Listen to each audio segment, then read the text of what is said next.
신랑 신부는 서로 존중하는 마음으로 인사를 하겠습니다. 인사.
날씨가 갑자기 많이 추워져서 오시기 편치 않으셨을 텐데도 불구하고 이렇게 많이 찾아주셔서 감사하고요.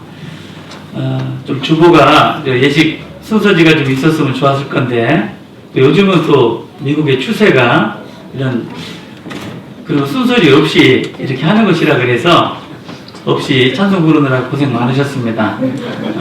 좀 이해해 주시고요. 어쨌건 이 두 사람이 오늘 주인공이기 때문에 이 두 사람을 위해서 진심으로 같은 마음으로 기도에 동참해 주셨으면 좋겠습니다. 같이 기도드리겠습니다. 우리를 사랑하시는 살아계신 아버지 하나님, 하나님께서 천지우주 만물을 창조하신 이후에 가장 하나님의 형상을 닮은 사람을 창조하실 때는 직접 움직이시고 또 행하여 주심을 저희들 잘 알고 있습니다. 그만큼 하나님께서 사람 사랑하심을 우리에게 증거하셨고 또 나타내 주셨습니다. 오늘 하나님의 인도하심 속에 이 두 부부가 한 가정으로서 새 출발하는 이런 귀한 시간을 갖게 되었습니다.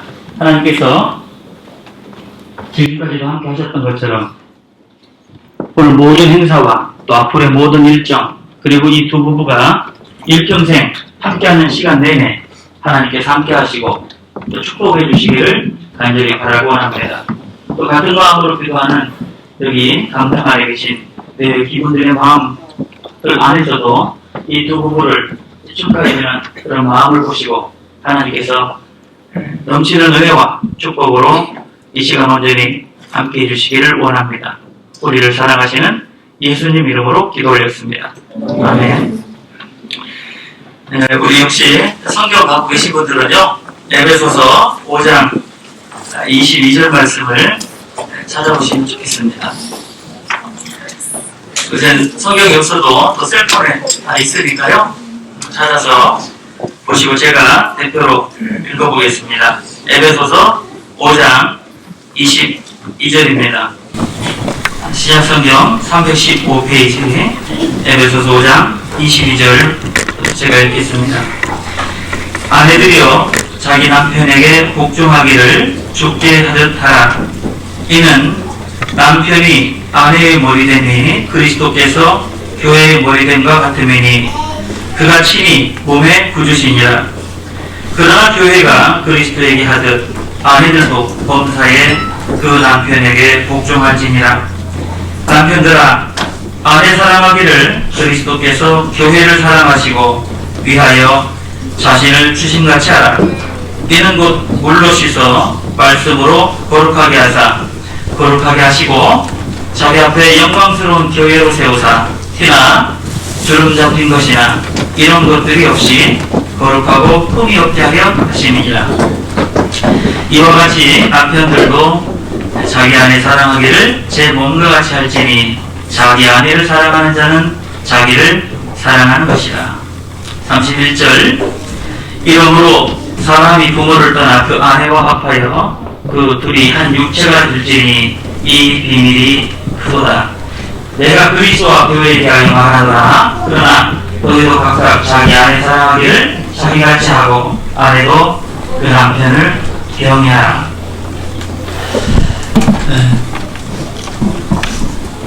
흔히들 그 인생의 중요한 만남이 세 번 있다고들 이야기합니다. 그래서 그런지 몰라도 한때 한국의 그 80년대 말에 굉장히 그 이슈가 되었던, 그리고 많은 사람들의 애창이 되었던 노래가 있었습니다. 우리의 만남은 우연이 아니요 우리의 바램과 또 우리의 운명이라. 그런 그 노래는 아마 한국 분들의 기억 속에 많이 이렇게 남아있는 노래가 아닌가 싶습니다. 근데 그 노래 가사를 보니까요, 굉장히 그 성경적인 것이다 라고 말씀을 드려보고 싶은 게, 하나님을 믿는 사람들은 결코 우연을 믿지 않습니다. 왜냐하면 예레미야 10장 23절에 보면 인생의 길이 자기에게 있지 아니하니 걸음을 지도함이 걷는 자에게 있지 아니하다 라는 말씀 때문에 결코 어떤 사람이 만나서 또 만난 이후에 어떤 모든 삶들이 결코 우연이 아니다라는 것을 성경은 말씀하고 계십니다. 그런 가운데 특별히 세 번의 만남은 처음 자기를 낳아주신 부모님과의 만남이요, 두 번째는 우리가 하나님을 알게 돼서 또 하나님의 사랑으로 거듭나는 그런 모든 행사들을 통해서 하나님과의 만남이 있다라고 할 수 있습니다. 그런 가운데 일륜지 대사라고 할 수 있는 사람과 사람, 특별히 한 남편과 한 아내의 만남은 더더욱 중요한 만남이 아닐 수가 없습니다. 그런 가운데서 이 만남을 통해서 하나님께서 우리에게 중요한 결혼의 제도를 설명하셨고 또 기혼에 대한 말씀을 성경에 기록해 놓고 계시다는 겁니다. 무엇보다 중요한 것은 창세기 2장에 보면 하나님께서 최초의 아담과 하와를 창조하신 이후에 두 사람에게 대한 가정을 이끌어가실 것을 명령하셨습니다. 남자가 부모를 떠나 그 아내와 합하여 한 몸이 될 거다라는 말씀을 통해서 최초의 결혼의 기원은 성경에 하나님께서 말씀하셨다는 겁니다. 그런데 이 두 부부가 서로 만나서 한 몸이 되는 건 좋은데 연합하여라는 말씀이 있습니다. 연합이라는 말씀을 가만 생각해 보면 굉장히 중요한 의미가 있다고 생각을 합니다. 한여름 굉장히 뜨거운 태양빛이 장렬하는 그 뜨거운 여름날에 혹시 2인용 자전거를 아시는지 모르겠습니다. 2인용 자전거를 타고 두 사람이 열심히 페달을 밟고 언덕을 올라가고 있습니다.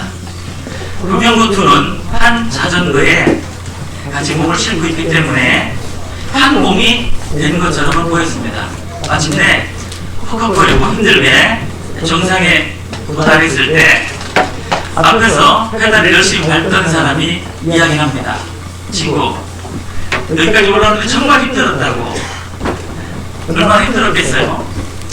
그러자 그 뒤에 있던 사람이 이런 이야기합니다. 친구야, 나도 많이 힘들었어.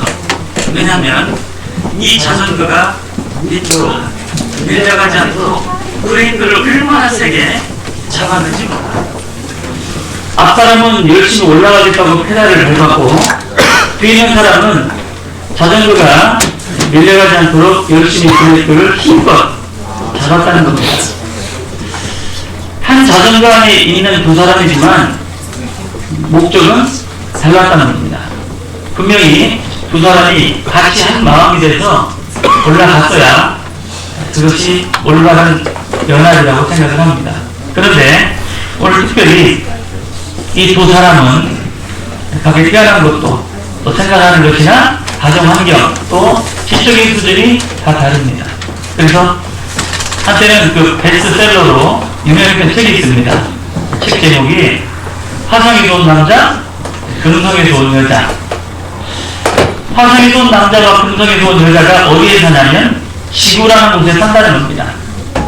다분히 각기 다른 주체가 한 몸과 한 뜻이 되어서 연합한다는 것에 대한 굉장히 어렵고 힘든 것에 대한 표현이 아닌가 싶습니다. 그런 것을 통해서 특별히 오늘 이 두 부부에게 결혼은 단순히 사랑에서 육신적인 결합뿐만 아니라 마음도 함께하여 무엇보다 하나님께 영광을 돌리기 위한 것이어야 한다는 겁니다. 왜냐하면 결혼의 제도를 세우신 분이 하나님이시기 때문에 하나님을 어떻게 하면 기쁘시게 할 것인가. 전도서의 말씀처럼 두 사람이 한 사람보다 나은 둘이 연합하여 하나님께 더 큰 상을 얻게 하게 한다는 말씀 때문에도 한 사람이 섬기는 것보다 두 사람이 더 훨씬적으로 효율적으로 하나님을 섬길 수 있기 때문입니다. 무엇보다 이 두 사람은 하나님을 믿는 올바른 신앙을 가진 사람들입니다. 그렇기 때문에 하나님을 떠나서는 생각할 수 없는 그런 사람들이기 때문에 왜 우리가 결혼을 해야 되는 것인가, 왜 한 가정을 이끌어야 되는 것인가에 대한 분명한 목적을 가지고 사는 분이라고 할 수 있습니다.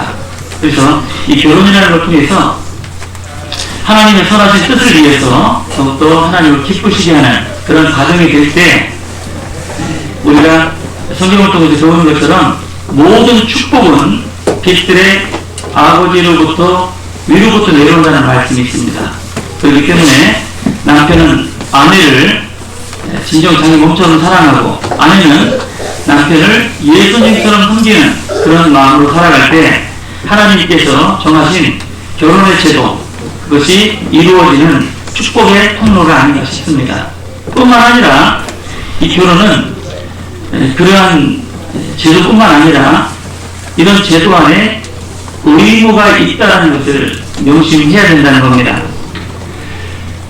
예수님께서도 말씀하셨듯이 사람에게 가장 큰 두 계명이 있다. 그것은 첫 번째, 마음을 다하고 뜻을 다해서 성품과 목숨을 다해서 내 하나님을 사랑하고, 두 번째 계명이 내 이웃을 내 몸과 같이 사랑하라 하신 말씀입니다.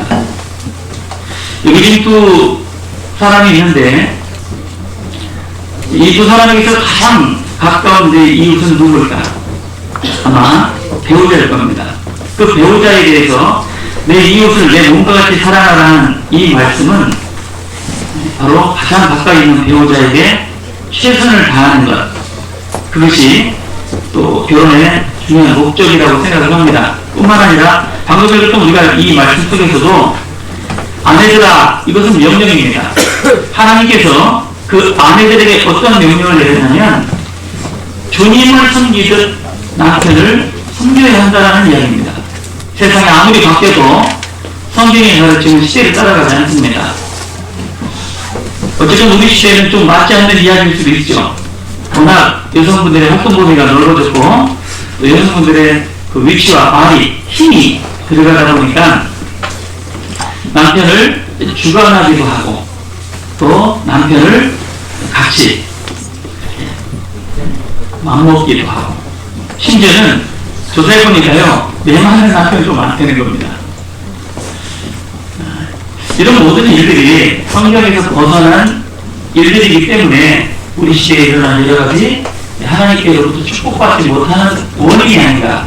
성경은 말씀하십니다. 아내는 반드시 주님을 섬기듯 남편을 경외하고 섬겨야 된다는 걸 말씀하시고, 그리고 남편들은 아내 사랑하기를 자기 몸을 사랑하는 것 같이 사랑하라고 말씀을 하십니다. 이런 어떤 하나님께서 정해놓으신 이러한 가르침 속에 충실히 살아갈 때 그 가정은 분명 하나님의 축복이 넘치도록 임할 것이다.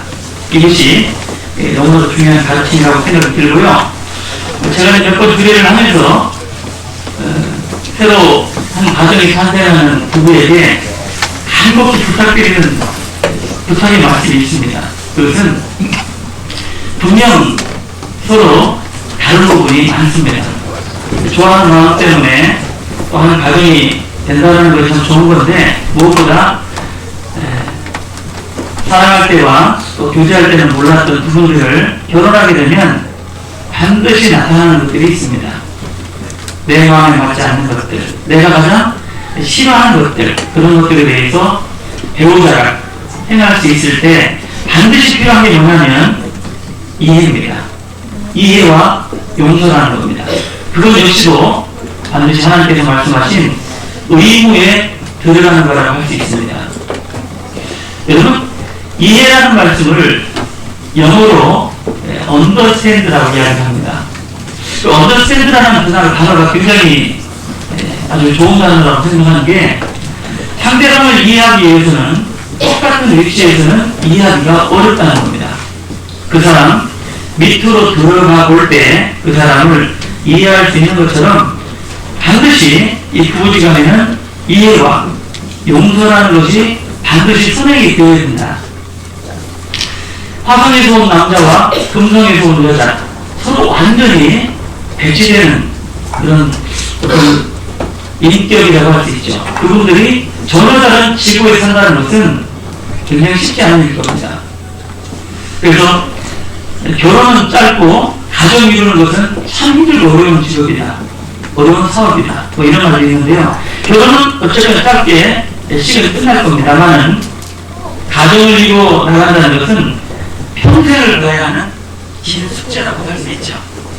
그런 길에서 서로에 대한 바램만 가질 것이 아니라 서로에 대한 이해하는 마음을 가질 때 분명 하나님께서 이 가정을 통해서 이루고자 하시는 일들이 분명 이루어질 거다라고 생각이 듭니다.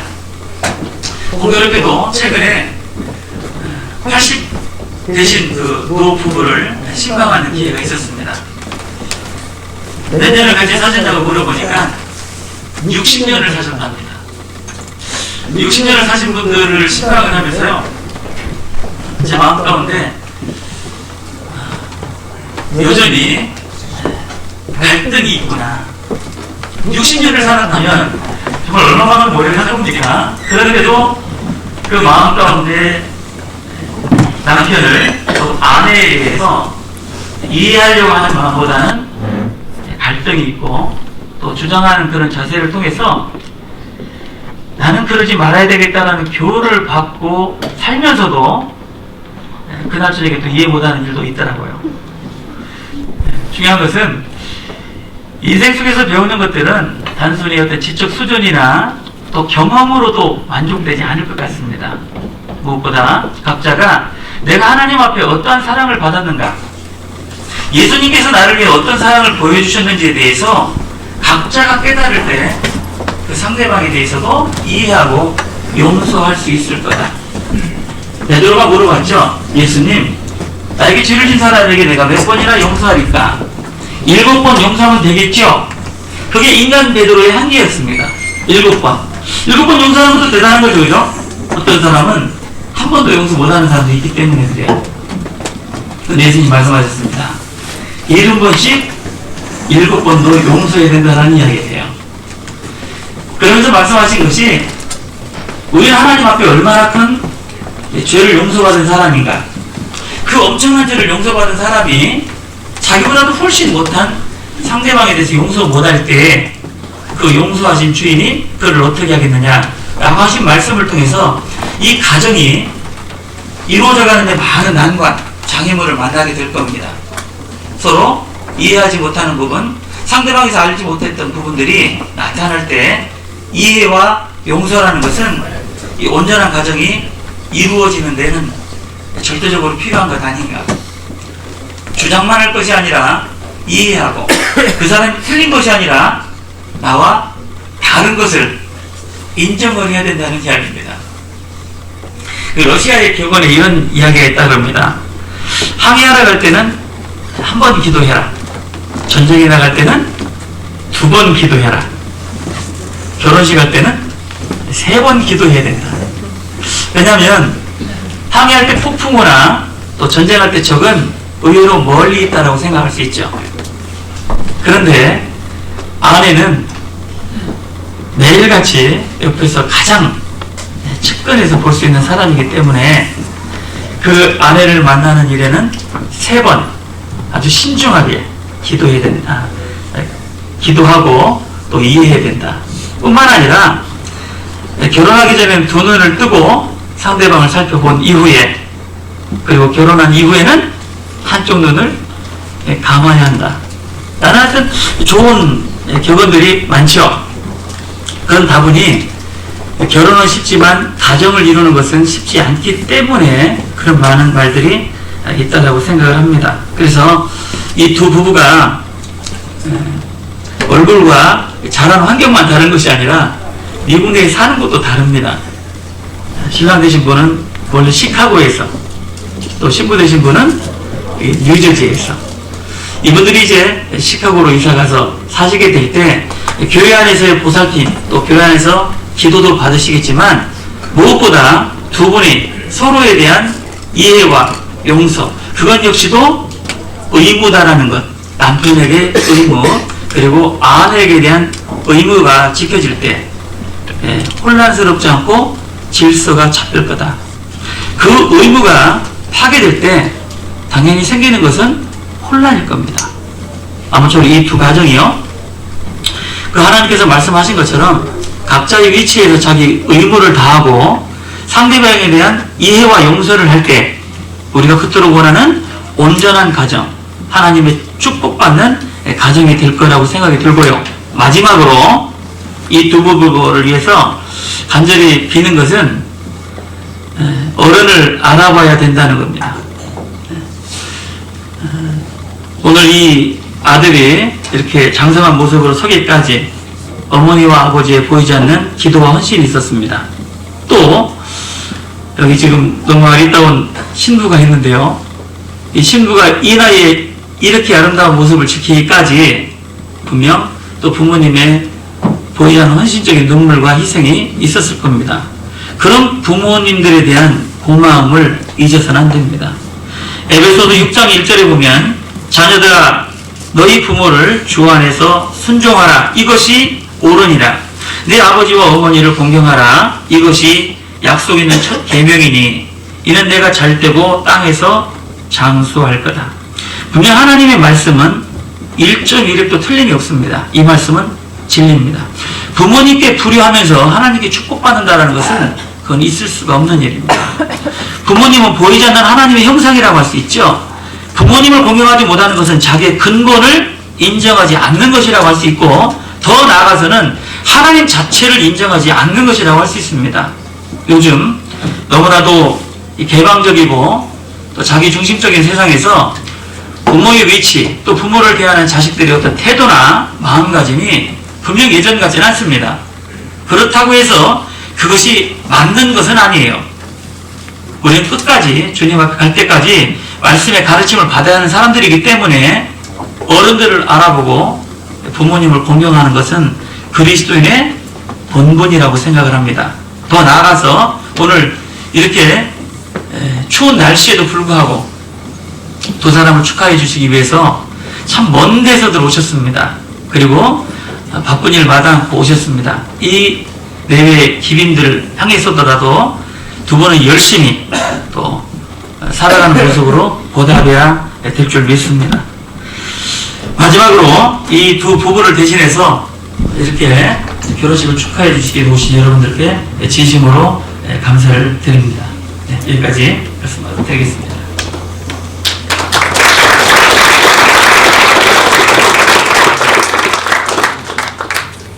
이어서 두 사람의 결혼을 약속하는 혼인서약 및 성혼선포가 있겠습니다. 예. 이 두 부부의 성혼선언을 낭독하고 서약을 하게 됨을 진심으로 하나님께 감사를 드립니다. 먼저 성혼선언문 낭독 전에 서약을 하는 시간을 갖겠습니다. 묻는 질문에 신랑 신부가 마음으로 화답해 주시기 바랍니다. 어제 리허설 때는요 굉장히 재미난 일들이 있었는데 오늘은 또 어떻게 대답할지 모르겠습니다. 어제와 오늘 앞으로 영원토록 동일해야 될 텐데요. 먼저 신랑 신병근 군에게 묻겠습니다. 신랑 신병근 군은 신부 홍효정 양을 아내로 맞이하고 평생 건강할 때나 병약할 때, 또 부할 때나 가난한 때에도 어떠한 경우에도 불구하고 그를 사랑하고 도와주며 하나님의 말씀을 따라서 남편 된 도리를 다할 것을 굳게 약속하십니까? 네!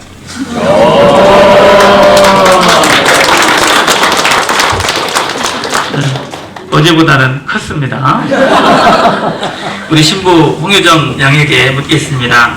신부 홍효정 양은 신랑 대신 신병근 군을 남편으로 맞이하고 평생 건강할 때, 병약할 때, 부할 때, 가난한 때, 그 어떠한 경우에도 그 아내의 위치를 벗어나지 아니하고 그를 사랑하고 도와주며 하나님의 말씀에 순종하여 아내된 도리를 다할 것을 굳게 약속하십니까?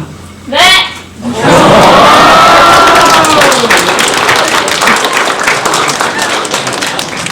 어제 리허설을 하면서요 이 두 부부를 보면 참 즐거운 시간을 보냈습니다. 대답들도 씩씩하게 하시고 아마 두 분이 잘 사실 것 같습니다. 자, 성혼선언문을 낭독하겠습니다. 선포하겠습니다. 신랑 신병근 군과 신부 홍효정 양 이 두 사람은 하나님 앞과 여러 증인들 앞에서 일생 동안 고락을 함께할 부부가 될 것을 굳게 서약했으므로 이에 주례는 성부와 성자와 성령의 이름으로 신랑 신병근 군과 신부 홍효정 양이 부부됨을 선포합니다.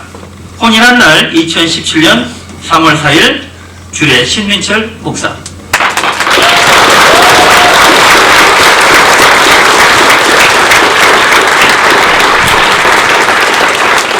네, 이제 목사님의 성혼 선포로 두 사람은 정식으로 부부가 되었습니다. 이제 이어서 신랑 신부의 점촉식이 있겠습니다. 저쪽으로 옮겨주시죠. 도와주시죠.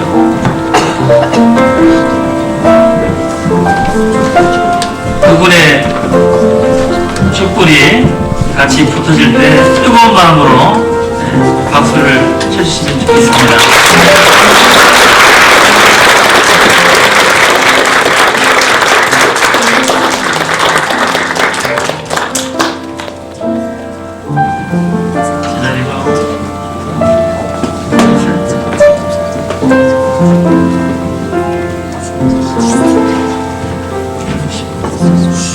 다음은 혼인서약의 징표로 예물을 교환하도록 하겠습니다. 네, 우리 신랑 신부 어제 리허설에요. 반지를 끼는 모습에 아내를 정말 사랑하는 마음으로 손을 잡더라고요. 그런 마음으로 평생 내 아내로서 내 옆에서 끝까지 함께하게 해줄 것을 기약하면서 여기 아내의 손에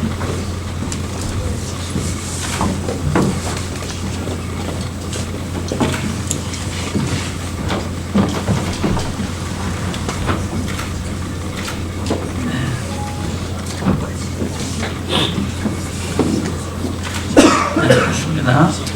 다음 우리 신부님께서 신랑분에게 끼워주시죠.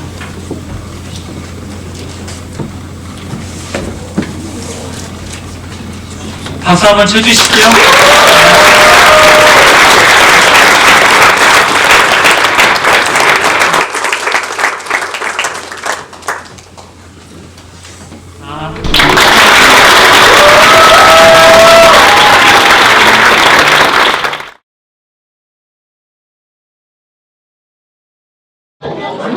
리스트를 나열할 수는 없을 것 같고요.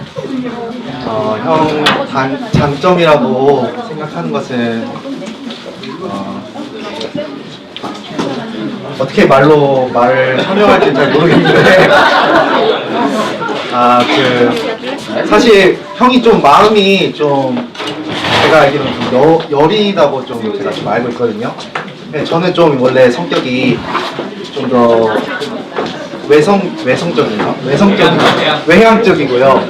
저는 원래 좀 성격이 좀 더 외향적이고 좀 더 표현을 많이 하는 스타일인데 형은 좀 더 마음에 있는 것을 좀 가리려고 좀 노력을 많이 하는 것 같아요. 그래서 근데 사실 마음은 형이 진짜 제가 알기로는 저보다 훨씬 더 좋은 사람이고 그런데 형이 표현하는 방법에 있어서 좀 다를 때가 있는데 재미없다. 그래서 그게 가장 큰 장점인 것 같습니다. 그래서 네, 죄송합니다. 형 잘생겼나요? 네, 그럼요. 예. 자, 형 착한가요? 아, 그럼 엄청 착합니다. 성실한가요? 엄청 성실하죠. 아유, 잘생기고 착하고 성실하고 뭐 다 가진 겁니다. 예, 감사합니다. 아, 형한테 한번 장가 잘 가라고 허그. 허그요? 허그. 저희 허그한 적이 없는데. 아유. 자, 신부와 또 신부 부모님들, 하객들 앞에서 저 이런 사람입니다라는 것을 온몸으로 표현해 주시면 됩니다. 자, 제가 음악을 드릴 테니 자, 온몸으로 큰일 났다.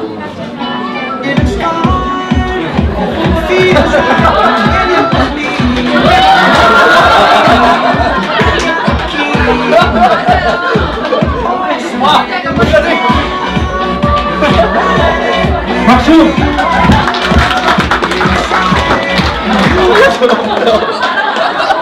아, 잠깐만요. 그것밖에 안 되나요? 네.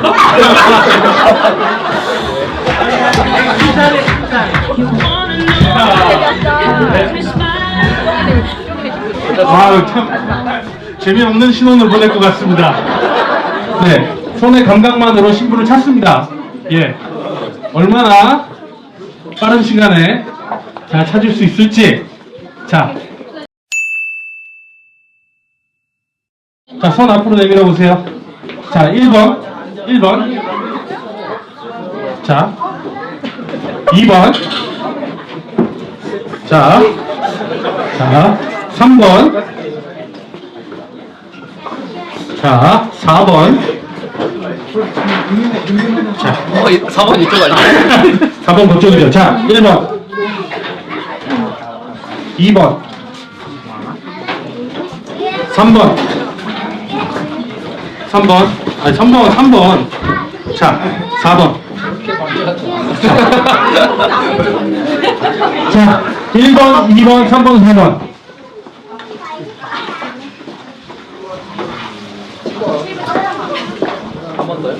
네? 한 번 더? 자, 1번 빼고. 1번 빼고. 1번 빼고. 자, 2번. 2번. 자, 3번. 자, 4번. 자, 1, 2, 3, 4. 한 번 더 4 빼고. 왜 자꾸 한 번 더 해요? 그래요. 거의. 아, 자, 3번. 됐어요. 자, 2번. 됐어요. 자, 뺀 만큼. 아니, 2, 3, 2, 4, 3, 2. 다시요. 힘차게 하나, 둘, 셋 하면. 하나, 둘, 셋, 2.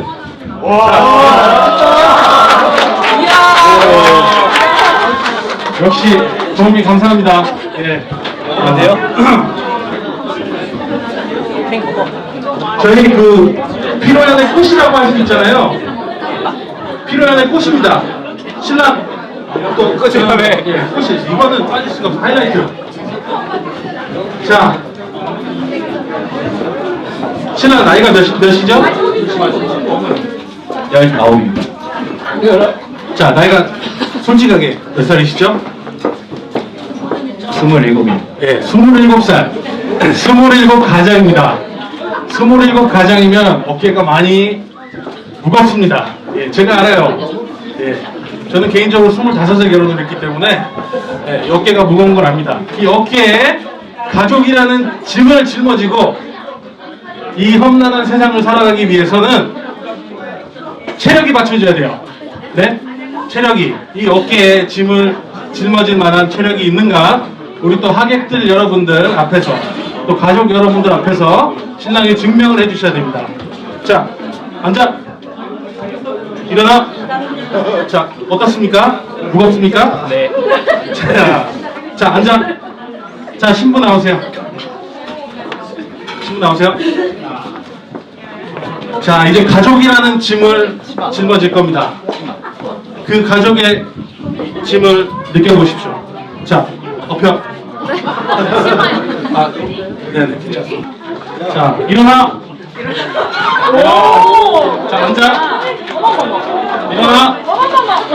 자, 계속 합니다.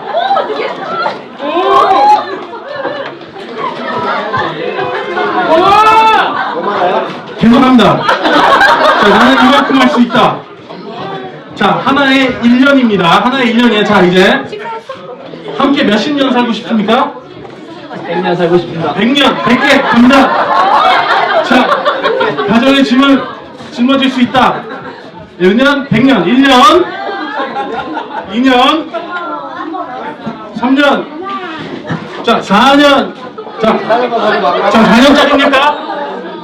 5년만 더 하겠습니다.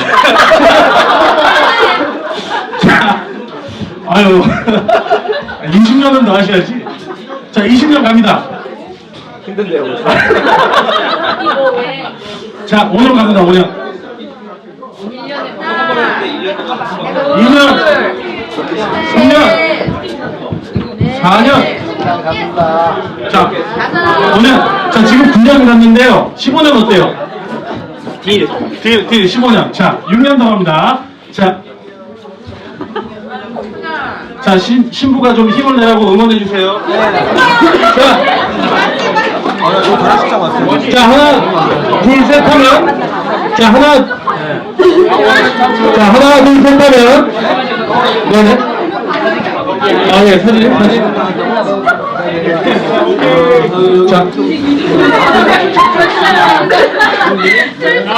자, 사진 기자분께서 이렇게. 자, 하셔도 돼요. 자, 네, 하나, 둘, 셋!